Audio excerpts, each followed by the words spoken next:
अनकटमध्ये आपलं स्वागत करते। सर्वप्रथम आजपासून सुरू होणाऱ्या गणेशोत्सवाच्या सर्वांना हार्दिक शुभेच्छा। आणि आता बातमीपत्रात सविस्तर बातम्यांचा आढावा घेऊयात, पण त्याआधी नजर टाकूयात महत्त्वाच्या हेडलाईन्सवर। श्री गणेशांचे अखंड कृपाछत्र महाराष्ट्रावर राहावे अशी मनोकामना बाप्पाचरणी करत मुख्यमंत्र्यांकडून राज्यातील जनतेला गणेशोत्सवाच्या शुभेच्छा। आज देशभरात बाप्पांच्या आगमनाचा जल्लोष, श्रींची प्राणप्रतिष्ठा ब्रह्ममुहूर्तापासून सायंकाळपर्यंत। गणेशोत्सवासाठी कोल्हापूर जिल्हा पोलीस दल सज्ज, जिल्ह्यात वरिष्ठ अधिकाऱ्यांसह सुमारे 2000 पोलीस कर्मचाऱ्यांचा बंदोबस्त। आणि एकनाथ शिंदेंच्या नावावर भाजपला खपवण्याचा प्रयत्न, विरोधी पक्षनेते विजय वडेट्टीवार यांचा आरोप। आणि आता पाहूयात सविस्तर वृत्त। श्री गणरायाचे आगमन राज्याच्या विकास चक्राला गती देण्यासाठी, राबणाऱ्या प्रत्येकासाठी, शेतकरी, कष्टकरी, कामगार बांधवांसाठी, राज्यातील माता भगिनींसाठी, अबाल ज्येष्ठांसाठी आनंदाचे, आरोग्यदायी, समृद्धीचे आणि समाधानाचे पर्व घेऊन येऊ अशी प्रार्थना मुख्यमंत्री एकनाथ शिंदे यांनी केली आहे। श्री गणेश आगमनाच्या पूर्वसंध्येला मुख्यमंत्री शिंदे यांनी राज्यातील नागरिकांसह जगभरातील तमाम गणेश भक्तांना गणेशोत्सवाच्या शुभेच्छा दिल्या। श्री गणेशांचे अखंड कृपाछत्र महाराष्ट्रावर राहावे अशी मनोकामनाही मुख्यमंत्र्यांनी बाप्पाचरणी केली आहे। सर्वत्र आनंद, चैतन्य आणि मंगलमयतेची उधळण करणाऱ्या श्री गणरायाचं आज आगमन होत असून यंदाही आपल्या लाडक्या बाप्पांच्या स्वागतासाठी भक्तांनी जय्यत तयारी केली आहे। घरगुती उत्सवांसह सार्वजनिक गणेशोत्सव मंडळांनी सजवलेल्या दरबारात बाप्पा विराजमान होणार असल्याने शुक्रवारी दिवसभर महानगरांमधील बाजार परिसरात मोठ्या प्रमाणात गर्दी होती। गणपती बाप्पा मोरया, मंगलमूर्ती मोरयाचा जयघोष करत बाप्पांचं रात्री उशिरापर्यंत मंडळात आगमन झालं। आजपासून सुरू झालेल्या गणेशोत्सवासाठी कोल्हापूर जिल्हा पोलीस दल सज्ज झालं असून गणेश आगमन आणि विसर्जन मिरवणुकीसाठी वरिष्ठ अधिकाऱ्यांसह सुमारे 2000 पोलीस कर्मचाऱ्यांचा बंदोबस्त तैनात करण्यात आलाय। त्यामुळे गणेशोत्सव निर्विघ्नपणे पार पडून पोलिसांना सहकार्य करावं असं आवाहन जिल्हा पोलीस प्रमुख महेंद्र पंडित यांनी केलंय। दरम्यान गणेशोत्सव काळात जिल्ह्यातील 1144 समाजकंटकांवर प्रतिबंधक कारवाई करण्यात आली आहे। तसेच सार्वजनिक मंडळांनी गणेश आगमन आणि विसर्जन मिरवणुका नियमानुसार काढाव्यात असं आवाहन जिल्हा पोलीस दलाच्या वतीने करण्यात आलंय। यामध्ये पोलीस प्रशासनाची भूमिका अत्यंत स्पष्ट आहे। माननीय उच्च न्यायालयाने जे निर्देश दिलेले आहेत, रात्री 10 ते सकाळी 6 पर्यंत आपल्याला कुठल्याही अशा गोष्टींचा वापर करता येत नाही।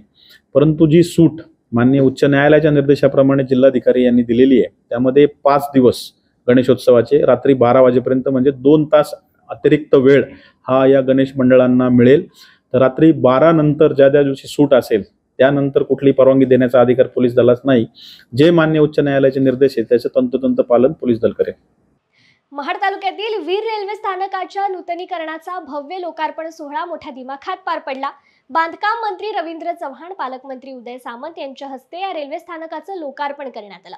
यावेळी राष्ट्रवादी काँग्रेसचे प्रदेशाध्यक्ष सुनील तटकरे आणि शिवसेना आमदार भरत गोगावले यांच्यासह विविध विभागाच्या अधिकाऱ्यांची उपस्थिती होती। कोकण रेल्वेच्या या महत्त्वाच्या स्थानकाचं नूतनीकरण झाल्यामुळे प्रवाशांना आता अधिक सुव्यवस्थित आणि सुरक्षित प्रवासाचा अनुभव मिळणार आहे। राज्यात कायदा आणि सुव्यवस्था ढासळली असून सगळीकडे खून, गोळीबार, महिला अत्याचाराच्या घटना घडतात, तर सरकार योजना आणि निवडणुकीच्या प्रचारात दंग असल्याची टीका विरोधी पक्षनेते विजय वडेट्टीवारांनी केली आहे। भाजपकडे मत मागणारा चेहरा नसल्याने ते मुख्यमंत्री एकनाथ शिंदेंचा चेहरा वापरतायत असंही यावेळी वडेट्टीवार म्हणाले। नक्कीच आता अलीकडे ज्या घटना समोर आलेल्या आहेत त्यातून महाराष्ट्रामध्ये कशी कायदा आणि सुव्यवस्थेचे दिनवडे निघाले, कायदा सुव्यवस्था नावालाही शिल्लक राहिली नाही आणि त्याचा परिणाम गुन्हेगारांची हिंमत वाढण्यामध्ये झालेला आहे। गृह खातं करत काय आहे, गृहमंत्री काय करतायत, हा खरा प्रश्न आता महाराष्ट्रातील जनतेला पडलेला आहे। राजकारणासाठी महाराष्ट्रातील सामान्य माणसाचं जीवन उद्ध्वस्त करण्याचं पाप कशाला करायचं?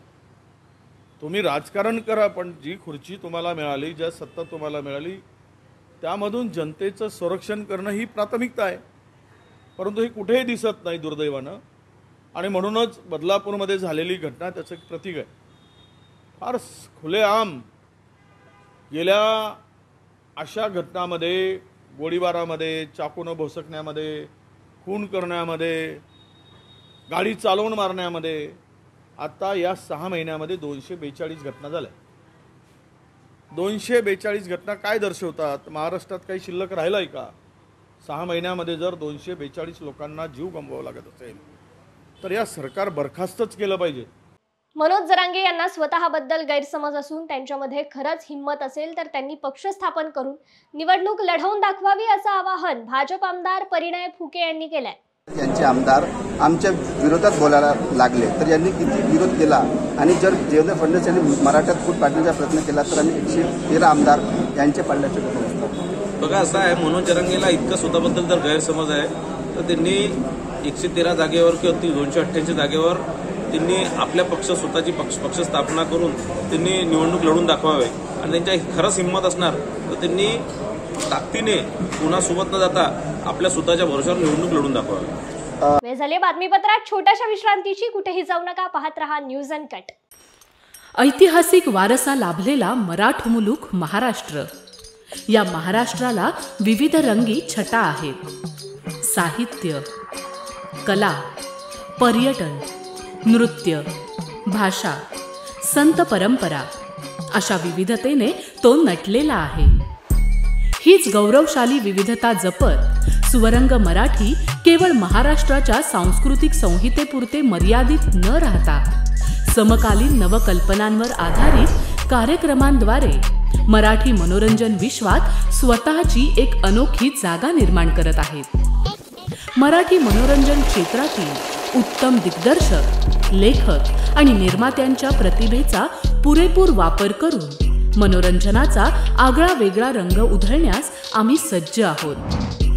स्वरंग मराठीचे उद्दिष्ट मराठी मनोरंजन क्षेत्रामध्ये मनोरंजनाची वहिवाट सोडून रूढीवादी पद्धती तोडून मनोरंजनाचा समृद्ध अनुभव प्रदान करून देण्याचा आहे. म्हणूनच यात विविध पद्धतीचे मनोरंजक आणि माहितीपूर्ण कार्यक्रम स्वरंग मराठीवर बघता येतील. शेवटी एकच, धकाधकीच्या जीवनात धांगडधिंगा करण्यापेक्षा बसूया, हसूया, गाऊया, जगूया. नाती गोती श्रावण मोती गावामधले जीवंत रंग. नाती गोती श्रावण मोती गावामधले जीवंत रंग. चला जोडूया, चला पाहूया, जशी संस्कृती तसा स्वरंग. विश्रांतीनंतर बातमीपत्रात पुन्हा एकदा स्वागत करते. जालन्याच्या घनसावंगी तालुक्यात अतिवृष्टीमुळे शेतकऱ्यांचं मोठं नुकसान झालं असून अनेक गावात घरांची पडझड झाली. वादळी पावसामुळे अनेक गरीब कुटुंबांची घरे कोसळल्याने त्यांचा संसार उघड्यावर आलाय. या कुटुंबाच्या घरांचं पुनर्वसन करण्यासाठी भाजप नेते तथा समृद्धी साखर कारखान्याचे चेअरमन सतीश घाटगे यांनी पुढाकार घेत नुकसानग्रस्तांना आर्थिक मदत केली. सतीश घाटगे यांनी पुन्हा घर उभा करण्यासाठी केलेल्या आर्थिक मदतीबाबत गावकऱ्यांनी त्यांचे आभार मानलेत.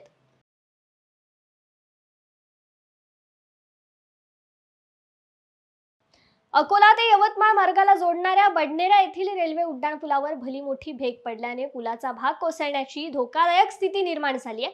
त्यामुळे अमरावतीचे खासदार बळवंत वानखेडे यांनी तातडीने रेल्वे आणि सार्वजनिक बांधकाम विभागाच्या अधिकाऱ्यांसमवेत घटनास्थळी जाऊन पाहणी केली आहे. तातडीने या पुलाची दुरुस्ती करा, तसेच पुलावरील वाहतूक दुसऱ्या ठिकाणावरून वळवण्याची सूचना खासदार बळवंत वानखेडे यांनी अधिकाऱ्यांना केली आहे. तर ही 6 इंच पूल खचलेला आहे. फार मोठा अनर्थ होण्याची इथं भीती आहे.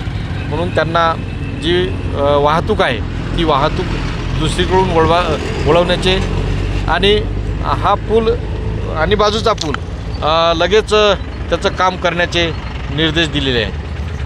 नागरिकांचा आरोप आहे, तुम्ही काय सांगा? रेल्वे विभागानं जो गलथान कारभार आहे रेल्वे विभागाचा तो आपल्याला प्रकर्षाने इथं पाहायला मिळेल की अनेक दिवसापासून अनेक वर्षापासून हे काम चालू आहे. मग इथलंच काम नाही तर पुढच्यासुद्धा पुलाचं एक काम आहे ते सुद्धा त्या पद्धतीनं धीम्या गतीनं चालू आहे आणि ते धीम्या गतीनं असल्यामुळे ह्या अशा पद्धतीचे इन्सिडंट्स घडत आहेत. म्हणून त्यांनासुद्धा निर्देश दिले आहे आणि त्याची संबंधित जे काही अधिकारी असतील कर्मचारी असतील त्यांची येणाऱ्या काही दिवसात आम्ही बैठकसुद्धा बोलावली.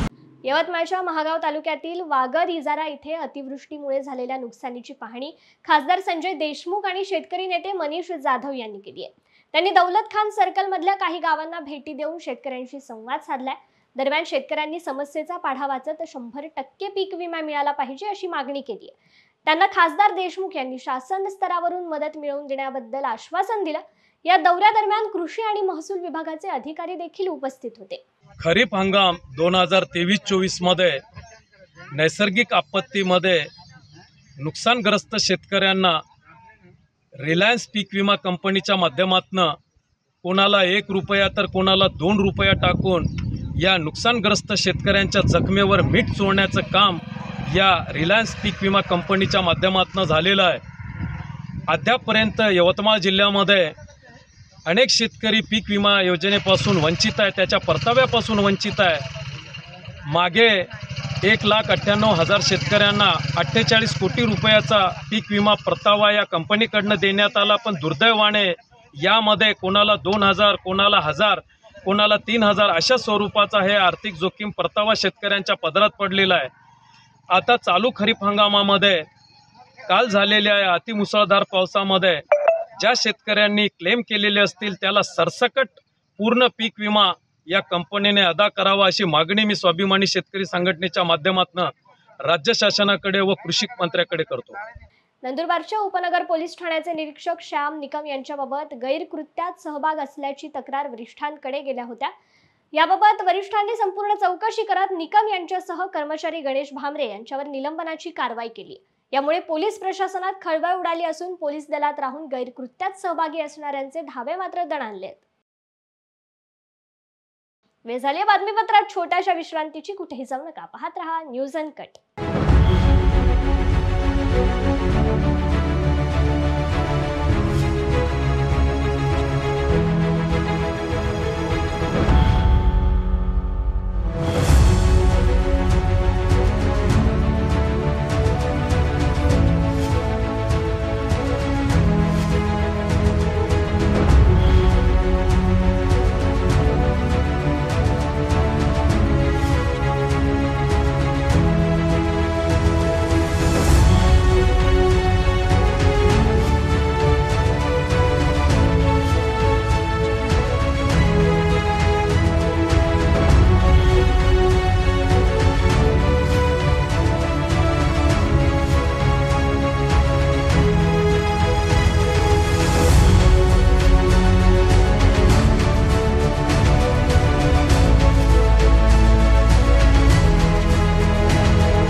विश्रांतीनंतर बातमीपत्रात पुन्हा एकदा स्वागत करते. पाहूयात उर्वरित घडामोडी.